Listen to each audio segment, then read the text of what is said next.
अस्सलाम वालेकुम all of you. आज हम लोग इल्म सैदला में अमल तरवीह का टॉपिक स्टार्ट करने जा रहे हैं। इसमें हम लोग ले रहे हैं अमल तरवीह, जिसके मायने होता है साफ़ करना या फिर फाड़ना। अभी हम नीचे आपको बताएंगे कि इसको फाड़ना क्यों कह रहे हैं हम, और इंग्लिश में अगर कहें तो इसको क्लैरिफिकेशन भी आप कह सकते हैं या फिर डेस्पुमेशन भी हम इसको कह सकते हैं। तो चलिए अब समझते हैं अमल तरवीह क्या है, इसमें हम क्या करते हैं।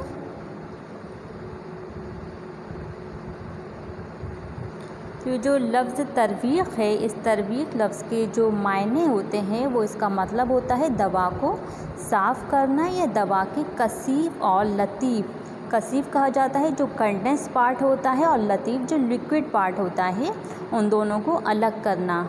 या फिर जो दवा के हलपजीर अज्जा होते हैं, जो सॉलेबल पार्ट होता है और जो गैर सॉलेबल पार्ट होता है, यानी कि जो गैर हलपजीर अज्जा होते हैं उनको अलहदा किया जाता है इस अमल के ज़रिए से। क्योंकि ये अमल जो किया जाता है वो हर दवा पर आप नहीं कर सकते, कुछ ख़ास मखसूस दवाओं के साथ ही एक तरह से मखसूस है ये अमल, उन ख़ास दवाओं पर ही ये अमल हम कर सकते हैं। और इसमें जो कसाफ़त, जो हमारी इम्प्योरिटी हम सेपरेट कर रहे हैं, वो आमतौर पर फटे हुए मादे की तरह होती है, फटे हुए मादे की मानंद होती है। इसी मुनासबत से हम तरवीह को फाड़ना भी कहते हैं। जिसे आप लोगों ने देखा होगा कि घरों में दूध फट जाता है, तो उसमें एक तो लिक्विड पार्ट अलग हो जाता है और दूसरा उसमें एक सॉलिड पार्ट सा होता है, कुछ कसीफ मादा होता है। इसी तरह से जब दवा को हम अमल तरवीह से गुजारते हैं तो ये फटे हुए मादे की तरह, फटे हुए दूध की तरह से ये हो जाता है। इसमें लिक्विड पार्ट और उसका जो कसीफ पार्ट होता है वो अलग हो जाता है, जिस तरह से दूध के फटने के बाद हो जाता है। इसीलिए इसको फाड़ना भी हम कहते हैं। इसकी अब हम तरकीब समझते हैं, प्रोसेस समझते हैं कि ये अमल तरवीह किस तरह से किया जाता है। तो इसकी तरकीब ये होती है कि दवा का मुसल्लम पौधा, यानी कि पूरा हम साबुत पौधा ले रहे हैं, उसको अलग नहीं करना है। पूरा उसमें जो स्टेम्स भी होते हैं उसकी बारीक बारीक और जो पत्तियां हो रही हैं वो हम पूरा उसका मुसल्लम पौधा ले रहे हैं। उसको लेकर हम थोड़े पानी, उसमें थोड़ा सा पानी हम शामिल करेंगे और इसे अच्छी तरह से कुचल लेंगे किसी बर्तन में डाल के, या हावन दस्ता हम लेते हैं आमतौर पे। हावन दस्ते में हम दवा के मुसल्लम पौधे को, पूरा पौधा डालेंगे। उसमें जो भी हमें पौधा लेना है, मक्खू का हमें करना है, कासनी का, कसौंदी का, और उसमें हम पानी शामिल करेंगे और फिर इसको अच्छी तरह से हम कुचल लेंगे। कुचलने के बाद क्या होगा, फिर हम ये जो हमने कुचला है पौधा और पानी शामिल करके, इसको हम फिर फ़िल्टर पेपर से या किसी छलनी की मदद से या कपड़े की मदद से हम छान लेंगे। तो छान लेने के बाद क्या होगा, जो अज्जा मोटे मोटे होंगे वो तो ऊपर रह जाएंगे, जो पत्ती वगैरह ऐसी कुचली हुई होगी, और जो उसके जो रक़ीक़ अज्जा होंगे, जो पानी में शामिल हो चुके होंगे, जो पानी में हलपजीर हो गए होंगे, वो हमारे छन कर नीचे बर्तन में हमें मिल जाएंगे। तो हम क्या करेंगे, एक देगची या कोई भी हम एक बर्तन लेंगे, उस बर्तन में हम अपने इस फ़िल्टर करे हुए पानी को लेंगे और उसको हम गर्म करेंगे। तो गर्म करने से हरारत की वजह से क्या होगा, तो इसके जो बाज़ अज्जा होते हैं वो जम जाते हैं, जम जाएंगे। जैसे दूध फट जाता है इसी तरह से ये फटे हुए अज्जा अलग हो जाएंगे और फिर हम इसको छान लेंगे।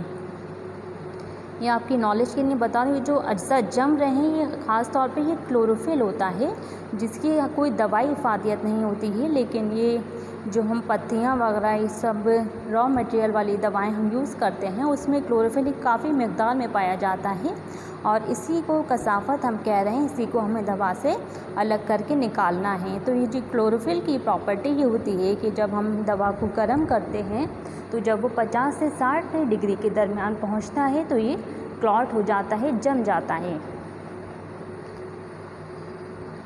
और फिर जब हम इसको फ़िल्टर पेपर से छानेंगे तो ये जो कसावत होगी वो ऊपर रह जाएगी, और जो रक़ीक़ छना हुआ मादा होगा वो नीचे हमें बर्तन में मिल जाएगा, और इसी को हम रक़ीक़ मादे को आबे मुरव्वह कहते हैं हम। और एक बात का हमें ध्यान रखना है कि जो भी दवाएं हम इसमें अमल तरवीह से हम गुज़ार रहे हैं, जैसे तुर्ब होता है या मूली के जो पत्ते होते हैं, उन सब के और जो मको कासनी वगैरह जिसमें हम अमल तरवीह करते हैं, उन दवाओं की ख़ासियत होती है कि उनकी जो सरफेस होती है, उनकी पत्तियों की सतह पर बहुत सारे सॉल्ट्स पाए जाते हैं, नमकियात पाए जाते हैं। तो हमें ये करना है कि हमें उन पौधों को धोना नहीं है। धोने से क्या होगा, जो सॉल्ट्स वगैरह उसकी सरफेस पे मौजूद हैं वो पानी के साथ हलपजीर होके ज़ाय हो जाएंगे। हमें उन्हें ज़ाय नहीं करना है, बल्कि हमें उन्हें अपनी दवा में लेना है, क्योंकि उनकी दवाई इफ़ादियत होती है सॉल्ट्स की। तो इसलिए हम इसे ऐसे ही साफ़ कर लेंगे। हम मिट्टी वगैरह जो लगी होगी हम कपड़े से या सूखे हाथ से हम उसको हटा देंगे, उसको पानी से नहीं धोएंगे। ठीक है, ये मैंने एक डायग्रामेटिक प्रेजेंटेशन बनाने की कोशिश की है आप लोगों के लिए। तो देखिए हमने क्या लिया है, ये हमने एक मुसल्लम एक पौधा लिया है, मको का पौधा आप इसे मान सकते हैं। तो हमने इसे हावन दस्ते में डाला है फर्स्ट स्टेप में, और इसके साथ कुछ पानी हमने शामिल किया है। फिर हमने इसे अच्छे से कुचल लिया है हावन दस्ते से। सेकंड स्टेप में क्या करें, हम इसको एक छलनी लगा के, फ़िल्टर पेपर लगा के हम इसको छान रहे हैं। छानने के बाद ये जो हमें लिक्विड हासिल हो रहा है, थर्ड स्टेप में हम इसको हीट सोर्स से, कोई भी हम हीट सोर्स हीट प्लेट वगैरह का इस्तेमाल कर सकते हैं, हॉट प्लेट का, हम उससे इसको हरारत पहुंचा रहे हैं, गर्म कर रहे हैं। तो गर्म करने से ये फटे हुए अज्जा की तरह ये अलग हो जाती है इसकी कसाफत, और फिर हम इसको छान लेंगे। तो जो कसाफत होगी इसकी वो फ़िल्टर पेपर के ऊपर रह जाएगी, और जो क्लियर फ्लूइड है वो एकदम हमें नीचे मिल जाएगा। और इसी हम क्लियर फ्लूइड को हम आब मुरव्वह कहते हैं। यही हमारा आब मुरव्वह होता है जो हमें अमल तरवीह के नतीजे में हासिल होता है।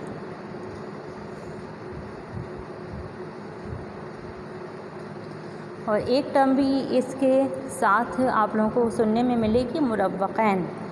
तो आप लोग सोचते हैं ये कौन सा नई टर्म है, मुरव्वक़ैन क्या है आब मुरव्वह? तो ये आब मुरव्वह कोई नई चीज़ नहीं है, जो मको और कासनी को मिलाकर जब हम आब मुरव्वह हासिल करते हैं तो इसको मुरव्वक़ैन कहते हैं।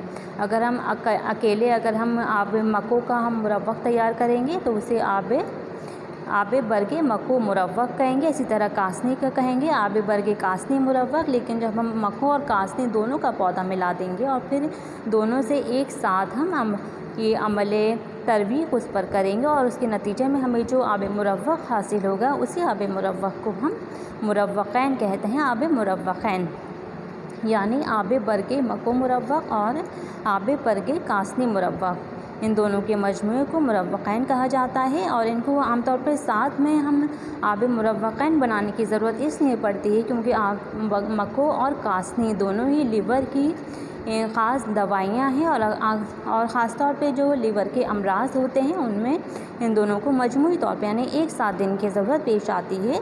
तो हम इन दोनों का एक साथ आब मुरव्वह तैयार कर लेते हैं और इसको इस्तेमाल कराते हैं मुख्तलिफ़ अमराज में। ओके स्टूडेंट्स, उम्मीद है आप लोगों को समझ आया होगा, और अगर कोई क्वेरी हो, कोई क्वेश्चन हो आप लोगों को, तो आप क्लियर कर सकते हैं। मिलते हैं नेक्स्ट वीडियो में नेक्स्ट टॉपिक के साथ। अल्लाह हाफ़िज़।